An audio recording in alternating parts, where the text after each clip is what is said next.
All right, shalom, shalom. First and foremost, I want to start off by giving all praise to Yahweh, Bashim Yahushai, Yahweh, which is the name of the Most High, and Yahweh Shai, which is the name of the only begotten Son of the world, ignorantly calls Jesus Christ. This is going to be a little, I guess we could say, quick hit. I've seen some guys in the comment board, bring this up recently, so I wanted to address this. And that is going to be regarding around the whole debate about, will sexual intercourse be in Christ's kingdom? Okay, sexual intercourse between a man and a woman, which is what?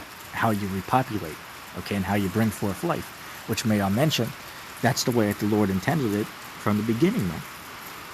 Okay, so I don't know, just off the start, where these guys are getting it from, that this will not be in the new kingdom, man. That's, near, man. That's coming. Okay, anyway, they bring up this. This is the book of Matthew, chapter 22, verse 30. And also, I want to say I apologize about the background noise. It is raining and I am outside, so I apologize about that. But anyway, nevertheless, the lesson will come out. Matthew chapter 22, verse 30. For in the resurrection, they neither marry nor are given in marriage, but are as the angels of God in heaven. Now, when they read this, they'll say, well, see, in the resurrection. But they don't understand what that means. Because the resurrection, there's two resurrections. Okay, when you are brought up from when you die, your spirit goes up to the Lord. Okay, so that's one resurrection. But the second resurrection, which is what? When, the Lord returns, man. Okay, when the Lord returns and, sets up his kingdom, the elect who, passed away, and might have died in the faith, they're going to be resurrected. Okay, but it's not talking about that resurrection. Okay, this is talking about when you die, when your spirit is brought up to the Lord. And it proves it because this is, remember, going back to the law, right? That the scriptures say what? That a woman who is married to a man, if her husband dies, she's free to marry another man. And why is that? Because this right here, because when they're resurrected, they're no longer married. Okay, because the man died, the spirit went up to the Lord. So that's what this is talking about here. Okay, this is not talking about in the final resurrection. Like, say, for an example, the elect being elected, or I should say resurrected, from the dead when Christ returns. This is not what it's talking about. It's saying when you die, okay, when your spirit leaves your body, you go up to the spiritual realm. Okay, so then you are no longer married with who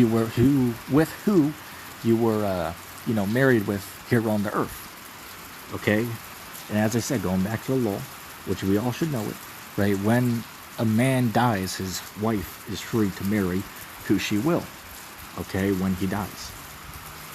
All right? So that just in and of itself answers the question right there, but I'm going to take it a step further. Okay, we'll read the verse again, Matthew 22, verse 30. For in the resurrection, they neither marry nor are given in marriage, but are as the angels of God in heaven. Now let's go here. There for a second. I want to focus on this real quick, okay? This is in the book of Matthew chapter 19, okay? Now, if you want to read the whole thing, you can do that. What it basically is the apostles, they ask Christ, since we've given up these things to follow you, what shall we have therefore? Okay? And Christ said, when I return, you shall sit upon 12 thrones, judging the tribes of Israel. But then Christ went on to say this. In Matthew chapter 19, verse 28, it says, And Jesus said unto them, Verily I say unto you, that ye which have followed me in the resurrection, or the regeneration, when the Son of Man shall sit in the throne of his glory, ye also shall sit upon 12 thrones, judging the 12 tribes of Israel. And every one that hath forsaken houses, or brethren, or sisters, or father, or mother, or wife, or children, or lands for my name's sake, shall receive 100-fold, and shall inherit everlasting life. So my question is, it said wives. Okay, now, I gotta ask this. In the kingdom, right? What are women going to be used for? And that question needs to be answered, because what were women originally created for is what? To be with man, to be a help unto the man, and to do what? To repopulate, and I should say, I should use the proper pronunciation, which would be to procreate, okay, with man. Okay? It's very simple. Alright, I apologize about that. I just had to handle something real quick. But yeah, this pretty much, proves it, okay, that there will be sexual intercourse, in the kingdom of heaven, man. Okay, I mean, this is clear to the point, man. or there's anybody who, still doesn't believe that, either, doesn't know what they're talking about or just needs to reconsider, what they're saying. Okay, so, I just want to do that video. I hope that was edifying.